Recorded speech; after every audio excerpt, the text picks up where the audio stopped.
Hi everyone, it's Anna from StartAbroad, and I am very excited today to bring you an expert in all things shipping in Central America, Costa Rica, Panama, Portugal.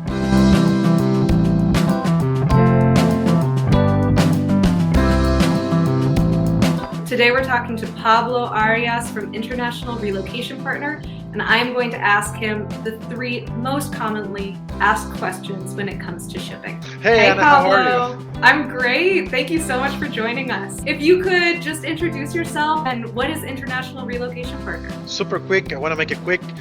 Basically what we do is we are an international shipping company, but we specialize in the expat community. So we are specializing in people who is looking to move abroad. So it's mainly their household goods and their vehicles, boat, motorcycle, and they want to say, okay, I'm moving to Portugal or to Ecuador, to a very popular expat location. And for this particular niche of customer, you need to talk to an expert because household goods shipments and automobile shipments are oftentimes linked to the immigration process on their destination country. So in order for you to ship to any place in Europe, basically I have to ask you, what is your immigration status? Are you from Spain? You're moving to Spain? Are you a tourist? So customs and immigration is linked together, and you need an expert on this particular field. So you may hire any other shipping company, but when your shipment lands into Portugal, Spain, or Panama, customs is going to ask you, who are you? Are you a tourist? Why are you shipping this entire container as a tourist? That's not adding up, right? So the immigration part, it's very important. Oftentimes, you have things properly, you don't pay import taxes to the destination you're shipping into. Now, for Costa Rica, because I know most of your customers are for Costa Rica, right now, all of the people who is looking to move to Costa Rica are paying import taxes. There's a new law coming in. It's supposed to be in place, but it's not in place yet. It's been almost 2 years since the new law that exonerates. It's been a really long time. Yep. Yeah. So that's bad news. That's bad news, but it's supposed to, when it's implemented, that people should get an import tax exoneration. But that's beside the point. No, the point is I do international shipping for expats, and I help them with those particular cases that, means that you're moving. So you need to have your immigration in place, you need to prove some things, and that's what we specialize on. Amazing. Okay, well, let's get into our questions. So these are the 3 questions that I think I get the most from anyone interested in shipping their things. The first one is about cars. Lots of people are interested in shipping their cars. So we're talking about Costa Rica specifically because that's the country where I think we have the most viewers interested in. What do you say to someone who asks, okay, should I ship my car to Costa Rica? This is a very, I'll say, complicated question to answer. It's like there's no one right answer for all of our audience, all of our customers. Everybody's a little bit different. What I could say is it's not an easy process. It's hard. So if you want to do an international shipment for your vehicle, thinking that it's going to be super quick, that you're going to have the vehicle in Costa Rica ready to go for you to use the next day, that's not how it works. You need to prepare yourself for at least 3 to 4 months for a process, and maybe even more. So if you think about it, regardless of what it costs, when you're shipping something for 3 months, then another month for Costa Rica registration, getting the license legged and get it legalized in Costa Rica. You think about four months of waiting. Through all of that time, you have to have a rental car, and a rental car is going to cost you at least $2,000 a month. So you are already going $2,000 per month. It's $8,000 on rental cars for 4 months. So it's kind of like a hidden expense there. People just don't they don't think about these things. So I get the car there. Are you going to take the bus to every location? Like, knowing how the transportation system works in a small country like Costa Rica? Or are you going to pay for a taxi or Uber? Some places don't even have Ubers. Some places don't even have taxis. So I would say it's a very difficult question to answer, but there are some vehicles that make sense. And it's just, you have to look at every case. Every case is a little bit different. There's some vehicles that the government believes they have a lot of resale value. Therefore, their value for taxation purposes, it's very high. So if you have a vehicle that the government believes is worth a lot of money, you're going to import the vehicle, you're going to pay, the set import tax on the vehicle is anywhere between 52% to 73%. Let's say, worst case scenario, 73%, you're going to pay 73% on a high value because the government think the vehicle is expensive. But they have crunched numbers for, let's say, a Jeep Wrangler used. It's a good vehicle for the country because we have a lot of places where you may need an off-road. where, surprise to me, the government think the vehicle do not have a lot of resale value, because that's the vehicle that probably only an American will buy or Canadian will buy. It's very popular, but it's not a very popular car for the Costa Rican, the average Costa Rican. So the import taxes on those vehicles are low. So when you look at the market, you go for a used Jeep Wrangler, what they charge for that. Then you look into how much it's going to cost you to import this vehicle, pay the fees, and wait for the 4 months. It might make sense with some of the vehicles. I'm just looking financially. Financially, it might make sense. Of course, There's of course other purposes. I mean, people bring vehicles for their collectionists or for many different reasons. Maybe it's a vehicle that belongs to their family, or things like that. So, but for financial purposes, importing a vehicle, if it's the right vehicle, it might make sense. But for that, we need to do the research for you. And we do that for our customers. People will just contact us. We book a consultation call. This is free. We spend sometimes 30 minutes to an hour for free. We do the due diligence on that particular vehicle. We tell them, for this vehicle, you're going to pay these import taxes, and it's going to take this long to get it from where you are to where it needs to be in Costa Rica.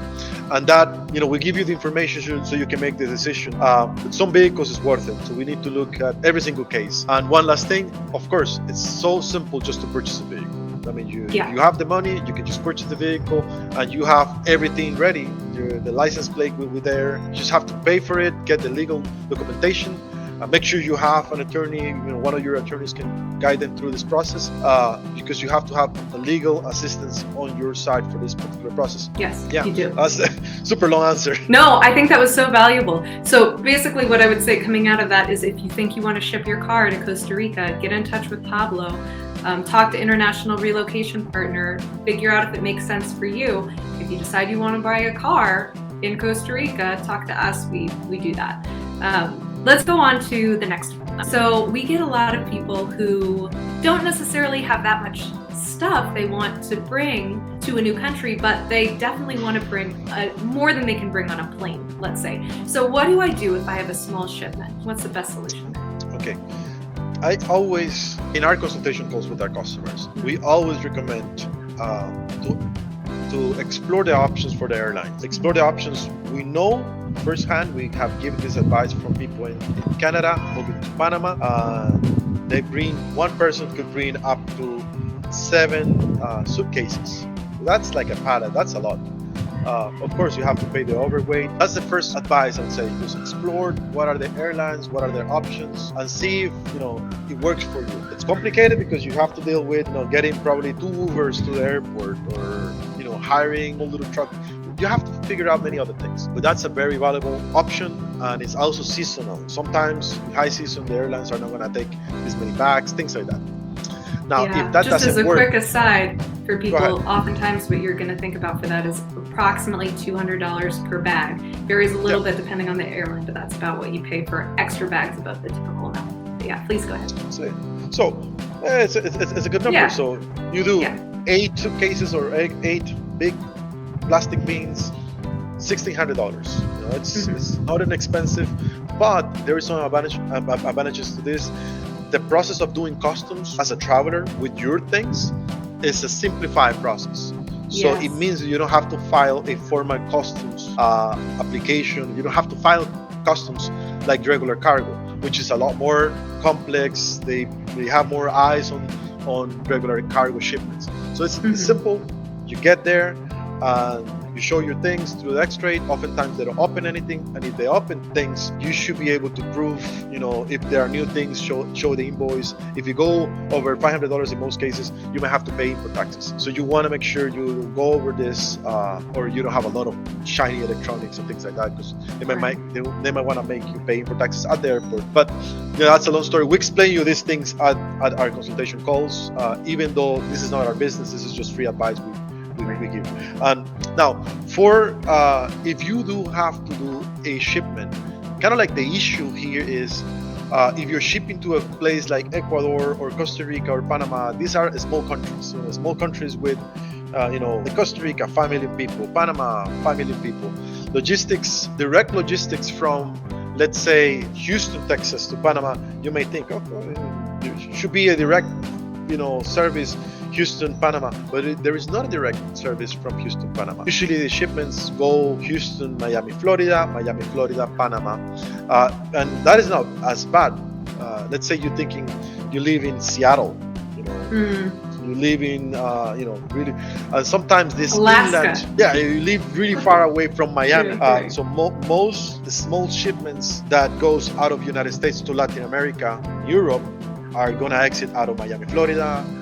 We have the agent base that is in Tampa, Florida. So most of these shipments are not going to have a direct freight from your location. This makes shipments very expensive because you have, if you think about the entire, what happened, you have a small truck that goes to your house because it's a residential house, then it goes into a warehouse, then it goes into a big 18-wheeler truck that goes into another bigger city, and it jumps from city to city until it lands into Miami, Florida. Then it waits for other shipments to be loaded into a container that goes into Panama or that goes into Costa Rica. By the time you finish with all of that, it's usually expensive. It's usually you're thinking about $3,500, $4,000 sometimes for a very small package. So option number one, which is paying for the extra luggage at the airport, is usually less expensive. And this is why, I always say this, I think it's well worth it for you to try this. Now, we're coming out with a new service. We are partnering in the United States with an agency that will basically offer, we're offering a good mix with value. It's a good value proposition where we provide the crate. We deliver this crate to your door, and this is available to almost every state in the United States and not in Canada. We provide this pallet with a cardboard box, which is a big cardboard box. It's about 1 cubic meter, and so you don't have to pay for the packing company or the movers to come to your house. So it gets to your door, and then you do the loading of this pallet, and then you call us when it's ready. You send us an email. The pallet is completely ready, full. You seal it, put a label on it. We pick up the pallet and we move it to our agent. So regardless of the location you are in, you move it to our agent warehouse in Tampa, Florida, and then we bring that ocean freight, which is a lot more competitive than air cargo, ocean freight to Costa Rica. They will have exits out of Tampa twice a month. For most months, they do it 2 times a month. So it lands into Costa Rica, and then we do the customs clearance for our customers in San Jose. Then you have the professional assistance of someone that is specialized in this type of shipment, that is for expats and someone that has a team of people that is bilingual as well. So this small service, I think, is going to be under $2,000 for the most part, depending on your location, plus the import taxes at the destination here in San Jose. And depending on the shipment, you may exonerate the shipment if we are able to prove that it's worth less than $500. So it's a little process for that. It's an additional thing that we have to do for that, but it's very possible if we can prove that the shipment is worth less than $500. Every 6 months, the Costa Rican customs allows you to do that, to bring with you less than $500 worth of goods. That's amazing. I'm really excited for that service. I think it'll solve a lot of the headaches that some of our customers come with when they don't want to have to put 12 suitcases on a plane, and they're okay to wait some time for it to get to them. They just don't want to have to pay $5,000 to get it to any country. But great, let's go on to our third question. This is one that's, I think, a favorite. Everyone wants to get some advice on this. If I'm moving to a new country, let's do Costa Rica specifically. What do I bring and what do I not bring? What do I leave? I think, I have answered this question so many times. We do consultation calls. And I lived in the States. My early 20s, I spent 8 years in the United States. I used to have a lot of power tools. I used to have a lot of things, just like the average American will say. Have a lot of different things. You want to bring a lot of things. You're thinking maybe Costa Rica don't have these things. Maybe Panama don't have these things, or Ecuador. You'd be surprised. It's a lot of things that you can buy locally. It's a lot of different things you can buy locally. But there's some things that I will definitely look into. If I can do it, I'll do it. Usually the tools, power tools, good quality tools. I used to have at least $7,000 worth of tools back in South Carolina. It's a lot of tools. What were you doing? I used to, just like any other immigrant in the United States, if you look around, you're gonna have people that works in construction. So I used to do construction work. Okay, install cabinets. So I was the investor of a little company that does that. So I had all these tools. I end up selling everything, thinking, I don't know, I am not gonna need my tools in Costa Rica. So I sold all the tools, but best probably $10,000 in loaded tools, and I just give them away for like $2,000. So it was a big hit when I landed into Costa Rica back again, moving back to Costa Rica. One day I decided to do some work in my apartment. It's like, hey, I don't have a power drill with the battery like I used to have. I'm just gonna go to a hardware store to find one. And the first thing is, you don't find these things. If you find a battery powered heavy duty drill locally, you may only find something like that in San Jose in a very specialized store in La Uruca, which is place where there's a lot of business. It's very busy avenue in San Jose. It's called La Uruca, and it's very expensive. It's just super expensive. If you go to a regular hardware store, what you find usually is a Black & Decker, or kind of like the cheap version of the Chinese power drill with a 10. It's called 10. All I'm trying to say is, like, it's not even close to what you can find in the US. It's not the quality. I mean, you use it for like 5 minutes and the battery is out. I bought one of these recently, Pablo. I feel that. Yes. So it's power tools. Power tools are something that is not easy to find, even in San Jose. The other thing that is not easy to find is the specialized hobbies. So let's say you love your scuba diving. Maybe you're a golfer. Maybe you like, something specialized hobby. Maybe you like music and special you have your art supplies. Guitars, all these things. Hobbies. I will say hobbies. I mean, if you are, let's say you are a surfer. Well, Costa Rica has a lot of surfing. No, it's not a good example, because surfing, you may find. You got it covered here. Yeah, but anything that is like a specialized hobby, you love your, let's say, scuba diving. You might find products here, but the people that import this product to sell, they're not gonna import 5 or 10 or 20 different brands. They're gonna import 1 or 2. They know they don't have competition, so it's gonna be expensive. It's specialized products. I used to do whitewater rafting and kayaking, so I have a couple of kayaks. If I wanna buy anything if you wanna buy one kayak, new kayak, is gonna be a minimum of $2,000. In the US, a kayak similar to that is maybe $900, $1,100. A professional whitewater kayak. So it's a specialized hobby. I know not everybody do whitewater rafting and kayaking, but what I'm trying to say is, what you like. You love music, and then you have your specialized guitar and instruments and things like that. In Costa Rica, you want to buy instruments, music instruments. There's only one place that I can think of. It's called La Voz in San Jose. And they are the only importer, and the only brand that you're gonna find is probably 2 brands, Yamaha and another brand, Casio, probably. So in the US, if you want to order a music instrument online, you go to Amazon. You're gonna find 50 different brands or 20 different brands. You're gonna find what you want. In Costa Rica, you're not gonna find what you want, and whatever you find is gonna be a lot more expensive because of the import taxes and the process. So I think it's very well worth it if you like quality things for your hobbies.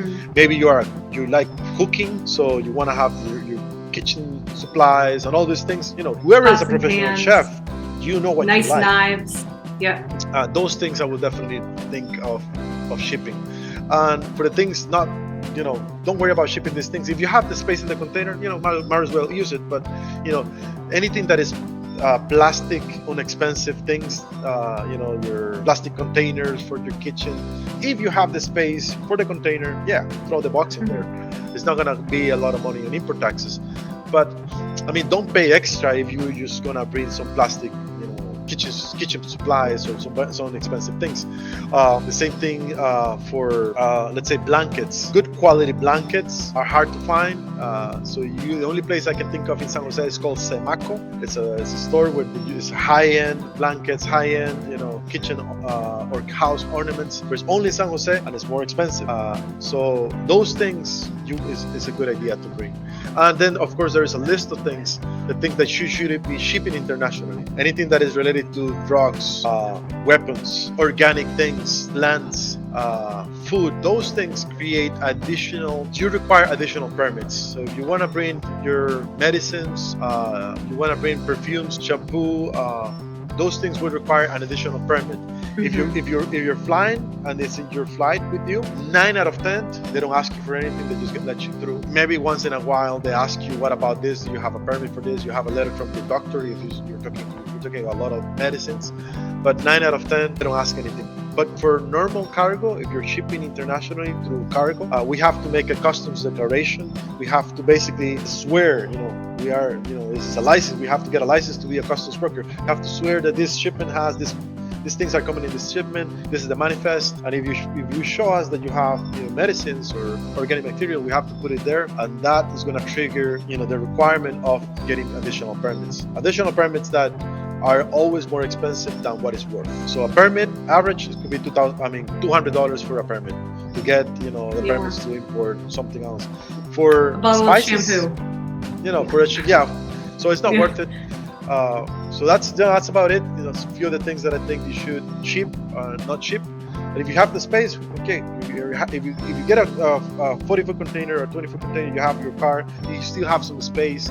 You want to maximize that, and that we understand. But if it's you're paying just because you want to bring your spices, believe me, there's a big variety of the spices and products that you can use to replace the products that you're used to in the States or Canada. Completely agree. And part of the great experience of moving to a new country is also adapting a little bit and seeing, okay, well, I don't find this kind of fruit, so I'm going to use this one. I don't find this thing, so I'm going to use this different option. But overall, Pablo, thank you so much for your time. Those were wonderful, comprehensive answers to these questions that we get very often from our clients. And I think the moral of the story here is that if you want to understand better your shipping options, you can get on a consultation call with International Relocation Partner, and they'll be able to give you some great advice tailored to your specific situation. Yeah. Thank you very much. Thank you so much, Pablo, and have a great day. Thank you. Bye-bye.